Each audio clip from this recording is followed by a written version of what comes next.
All right, my friends, so I just got $350 worth of meat from a farmer here in Cumming, Georgia. They met me down at they came down to Alpharetta to deliver. So basically what happens is they grow the food, they slice it up, they dice it up, and then they bring it to you to either farmer's market. Well, there's no farmer's market right now. So we just met at the community center and exchanged product. It was like a drug deal gone bad. So I got bacon, I got sausage, I got meat, I got all grass-fed, pasture-raised, no antibiotics, no hormones, nothing like that.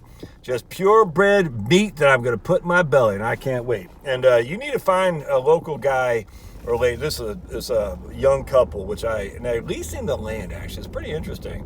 I was talking to some guy yesterday, too, or a lady. Who was I talking to? I can't remember. I was talking to a lady, I think. Anyway, she's going to lease. She does. Who was it, her? I can't remember. But somebody was leasing some land in Texas and having these people, raise their moo cows. And then, they butcher them. It was her. But I remember there's something else I was just reading about, too. It was in a book I was reading. I can't remember or an article. I just can't remember. But anyway, point being is they lease the land, and then they because I guess they don't have the money for the land. I don't know how it works, but I tell you, man, I think it's a great opportunity. I don't know how it works specifically, but if there are young farmers out there who want to get involved in growing natural product that you can turn around and sell, but you don't have the resources or even the desire to own the land outright, I tell you, man, I think that'd be a great way to kind of A, learn the business, B, develop some skills, and C, develop a client list that when you go on your own and buy your own land, you have a natural client base right there. Now, on top of that, if you got some land just sitting there, you know what I'm saying? And I tell you, maybe just chickens. Maybe you can lease out to somebody to raise some chickens. Chickens do wonderful for your soil. I don't know. It just seems like an opportunity there that needs to be exploited. And exploiting doesn't mean it's bad. It just means take advantage of. And so now you got a guy like me. I just drove 15 minutes to meet these people. I got two big not duffel bags, but those LL Bean kind of carry-on bags, you know what I'm talking about? Full of meat. I can put my ice box. It's the best stuff you can possibly buy. There's nothing better, my friends, than grass-fed ground beef. There's just nothing better. It tastes so flipping good. Now, a lot of people, they get on free-range chicken. That's good. I mean, I'll buy it just because I hate the manufacturer crap. But there's nothing better than grass-fed ground beef. That's just a fact. Now, the problem with buying half a moo cow or something like that is the cuts aren't what you're expecting in terms of like what you get at Costco. So you might just want to go to a butcher shop for that because I found there's a lot of fat yet on there, and a lot of that fat it's commingled with some of the meat. It kind of takes some of the pleasant taste away. I can't really, look, you want fat on your food, don't get me wrong, but in this case it's so commingled with the meat that it's not as good as the ground beef. The ground beef is just pure ground beef, man. It's freaking awesome. I'm just telling you right now. It's worth paying a premium. In fact, I don't think I paid a premium. I think I was paying $7 a pound. And I got 15 pounds of ground beef, something like that. What else I got here? I can't see. Got some ground beef. We got some pork, sausages. Sausage. Yeah, look at that. 5 pound sausage. Yep. There you go. I can't wait to, I love this stuff. And I love supporting local people, and I also like getting to know local farmers too. That way you can shop from them, keep them in business, and keep your own supply chain in business. That's how you do it. Now, the problem is, there's a lot of farmers that are going to do eggs and stuff, and I tell you, man, I've gone back to oatmeal I don't really eat breakfast. I usually eat around 10 or 11, if that makes sense. I usually eat about 2 meals a day, and sadly I will snack on something. But I don't really eat that much, actually. I usually eat 2 meals a day, usually about 10 or 11 for breakfast, and then, 5 or 6 for dinner. And I'll have, a piece of popcorn or something. I'm not, look, I don't even want to call it pure intermittent fasting, but I'll eat. It's just I don't snack that much because we don't have that much to snack on. If there's stuff to snack on, trust me, I will snack on it. But because my wife wants to lose some weight too, we're trying to get rid of our snacking stuff. So I'm not snacking as much as I probably would if I had it around. But anyway, point being is, the problem with eating eggs and bacon is that eggs don't fill me up. It's weird, man. And it doesn't. It makes me actually hungry.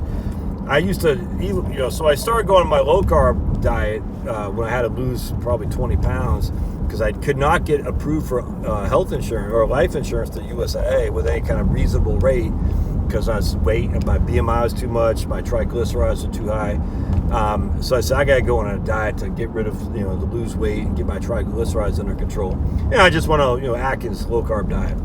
The weight just fell off like a ton of bricks. It's awesome. Anyway, the point being was, I'd eat breakfast in the morning, eggs and bacon, and I'd just be freaking hungry, man. You know what I'm saying? So what I started doing is I don't eat. So it's almost like if you smoke. When I was quitting smoking, the hardest time to quit was if you had a cigarette. I cannot stress this enough. The way to quit smoking is to don't smoke that first cigarette.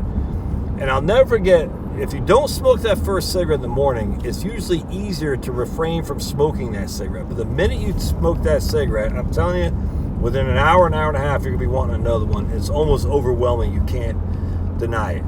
Don't smoke that first cigarette, and you're not going to be craving for another cigarette. Don't eat that first meal right away, and you're not going to be craving for another meal until later on. I'm just telling you, man. Like, I had a client the other day, 11 o'clock call with this guy, and I hadn't eaten all morning. And I was a little bit hungry by the time our call came on, but by the time I got into meeting this guy, 1 o'clock came around. My appointment was usually an hour and a half to 2 hours long. My cravings had went away. It was great.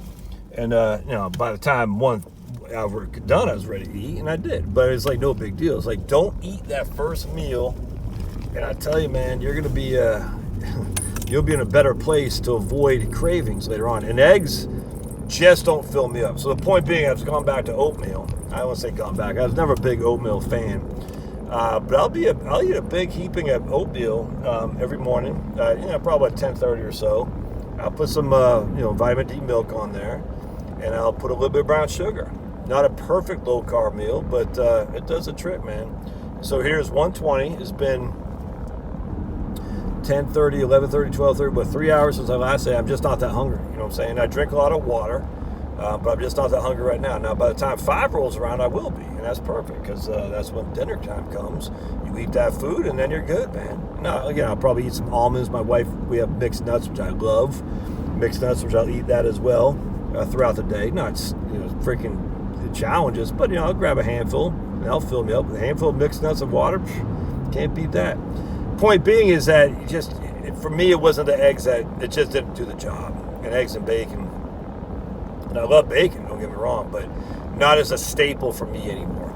Anyway, the point being is a lot of farmers will raise, they'll have chicken eggs and stuff, and I find that to be not, that's not as attractive as a supply chain as someone who can actually do real meat. Be it chicken, meat chickens, meat pigs, and meat animals, because meat animals is what I want, what I need. Just the eggs in themselves don't fill me up, and so I don't eat them. I don't hardly ever eat them all anymore, actually. I feel better. It's weird. Part two of this, though, is that not only that, a lot of these guys who raise chickens, because chickens are so easy, it doesn't take much to create some eggs with chickens. You can find those all over the place, because chickens are easy, which is great. Part two, that a lot of guys will raise, microgreens and vegetables and lettuce. The problem is that has a shelf life that's very limited. You can't store that necessarily like you can meat. So these are all vacuum sealed, and they're all going to go into my ice box, and they'll be there for a long, long time. You know what I'm saying? Now, if I lose electricity, oh my goodness, well, that's where you have a backup plan to keep your electricity going, so you can keep them under wraps so they don't freaking warm up and spoil on you, which I have. Abundant sources of secondary sources in case the grid goes down. At least for a while. Actually, I've only had a quarter tank of gas, so this car right here won't serve as a generator for very long, because I've only got a quarter tank of gas.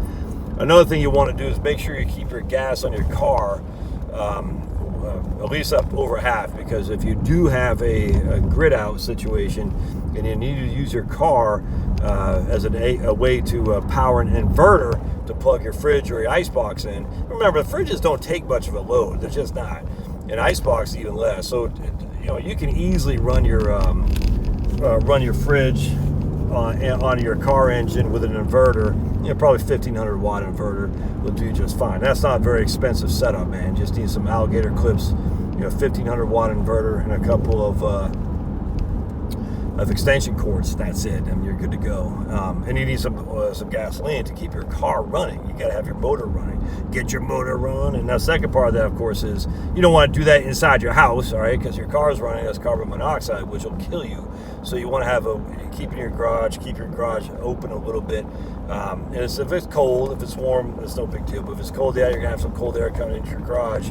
Well, you might not even need it, frankly, if it's still cold in your garage because it's winter. If that makes sense. So anyway, there's a lot of things to do there. But point being is that a lot of the chicken farmers I found they might raise chickens, they might raise vegetables, but not as long as a shelf life is what I would want necessarily in terms of finding my supply chain. So I think that, because don't forget, I can grow stuff too. Now I can't grow it it shows up tomorrow, I grant you, but at the end of the day, I think what you want to do, my friends, is you want to make sure you have enough of a supply chain on your meat products that you can say, hey, I'm going to buy on a routine basis from you. That's what the thing about CSA is really nice. Community something, I can't remember. CSA is agriculture. Anyways, it's basically, it sets you up on a repeating system where you get your greens, and I think some of them actually do meat on a regular basis, almost like a payment plan, a monthly thing. I haven't got into one here yet. I need to, because I do like fresh greens, and be perfectly honest with you, growing my own, I like it.